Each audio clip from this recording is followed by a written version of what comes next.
राहुल गांधी ने अमेठी को छोड़कर रायबरेली चुनकर एक बड़ी गलती कर दी है और इस गलती का जो खामियाजा है वो पूरी पार्टी को भी भुगतना पड़ेगा। दरअसल देखें तो आप अमेठी में राहुल गांधी पिछली बार चुनाव लड़े थे और हार गए थे और उन्हें स्मृति ईरानी ने कड़ी टक्कर दी और उन्हें हरा दिया। और इस हार का जो कारण था वह राहुल गांधी नहीं समझ पाए और वायनाड चले जाते हैं, वायनाड से चुनाव लड़ते हैं। उन्हें उम्मीद थी कि दक्षिण भारत से ज़्यादा सीटें आएंगी, लेकिन केरल में खुद कम्युनिस्ट पार्टी काफ़ी मजबूत है। ऐसी स्थिति में राहुल गांधी के लिए वहाँ पे पैर पसारना इतना आसान भी नहीं है। एक सीटें बड़ी पार्टी के प्रमुख नेता, इस कारण आप एक सीट जीत भी लेते हैं तो ये आपकी बड़प्पन नहीं है, बल्कि आपकी बड़प्पन यह होगी कि आप कम से कम अगल बगल के 10-15 सीटें जिताएं, वहाँ पे अपना बड़ा राजनीतिक भविष्य देखें, तब जाके आपकी बड़प्पन दिख सकती है।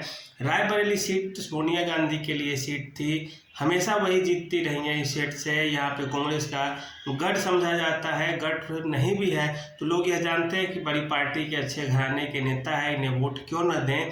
तो यह एक तरह से सही चीज़ है। राहुल गांधी ने अमेठी में चुनाव लड़ा, अमेठी हार गए और अब रायबरेली की तरफ शिफ्ट करते हैं। और अगर रायबरेली भी हार जाते हैं तब क्या करेंगे वे? क्या फिर दूसरे क्षेत्र की तरफ मूव करेंगे, या रायबरेली की जनता को वो कितना विश्वास दिला पाएंगे कि वो इस क्षेत्र को छोड़कर नहीं जाएंगे, वायनाड नहीं जाएंगे, वे रायबरेली में ही रहेंगे और वायनाड को छोड़ देंगे। सोनिया गांधी जी वृद्ध हो चुकी हैं, अब राजनीति उनके बस की चीज़ नहीं है। ये अच्छी चीज़ है, कोई बात नहीं है, लेकिन इस जगह पे राहुल गांधी प्रियंका गांधी को चुनाव लड़ा देते तो कितना अच्छा होता। महिला थी और ये भी महिला थी और इस कारण लोगों के अंदर सहानुभूति दूसरे तरह की होती और चुनाव आसानी से निकल सकता था। लेकिन खुद राहुल गांधी ऐसा करते और अमेठी के लिए अब क्या करेंगे? अमेठी में क्या प्रियंका गांधी आएंगी? फिर एक गलत संदेश जाएगा कि भाई ने यहाँ से जब हार जाता है चुनाव तो फिर बहन आ जाती है चुनाव लड़ने, और जब माँ सीट छोड़ती है तो फिर बेटा आ जाता है। तो इस तरह की जो परिवारवाद के जो आरोप कांग्रेस पे अब तक लगते आ रहे थे और फिर से लगना शुरू हो जाएगा, और कांग्रेस के लिए यह एक बहुत चिंता की विषय है। कांग्रेस की अभी इसी तरह पूरे देश में बहुत अच्छा जो हाल है वो नहीं है, हालात उनके पक्ष में नहीं है। ऐसी स्थिति में कोई भी चीज़ सूझबूझ के साथ करनी चाहिए थी। आप हर राज्य के चुनाव में देखें तो एक एक सीट के लिए, दो दो सीट के लिए कांग्रेस के साथ छोटी छोटी पार्टियां उलझ जाती हैं और उनको जो है अपने झोले में रखकर सोचती है कि हम इन्हें घुमाएं, जबकि ये राष्ट्रीय पार्टी है। अब शीर्ष नेता के जो सलाहकार भी हैं वे भी इस बात पे नहीं गौर कर रहे हैं कि आखिर हम कमज़ोर कहाँ पड़ रहे हैं।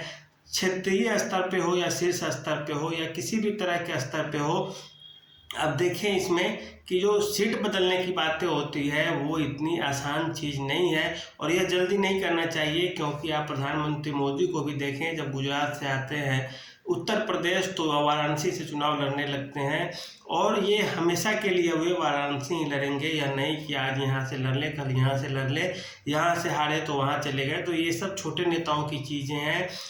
इन सब चीज़ों से राहुल गांधी जैसे नेता को बचना चाहिए। उनकी छवि में धीरे धीरे भले ही सुधार हो रही हो, लेकिन उनके सामने कौन है, कैसी पार्टी है, इस पर ध्यान दीजिए। अमेठी और रायबरेली से अमेठी आने से कुछ नहीं होता, इससे जनता को कोई संदेश नहीं जाने वाला है। संदेश जो जाएगा वह है कि आप इस क्षेत्र में कितना दिन एक्टिव रहते हैं। अमेठी हारने का राहुल गांधी का सबसे बड़ा कारण यही रहा कि अमेठी एक बार जीतने के बाद राहुल गांधी उस क्षेत्र में 1 से 2 बार जाते हैं, जबकि स्मृति ईरानी बार बार उस क्षेत्र से जाती रही, जनता से संपर्क करती रही, और इस तरह से जनता ने उन पर भरोसा जताया और राहुल गांधी को लगभग 1 लाख वोटों से हरा दी। तो इस तरह से देखें तो अंतर काफ़ी बड़ा था और इस पे राहुल गांधी को गौर करना चाहिए था। यदि वहाँ राहुल गांधी मेहनत करते अमेठी की जब में तो उनका दोबारा सीट निकल सकता था, क्योंकि सहानुभूति अभी भी रहती, क्योंकि यह राजीव गांधी के समय से ही थी। यह नया राहुल गांधी के लिए कुछ नहीं है। रायबरेली की बात करें तो सोनिया गांधी के लिए सीट एक अच्छा सीट था, मजबूत सीट था, लेकिन यह सीट प्रियंका गांधी को देते तो ज़्यादा अच्छा होता। कांग्रेस कोई अलग नीति के साथ काम करती तो अच्छी चीज़ होती, लेकिन यहाँ पे उन्होंने फिर से वही गलती की।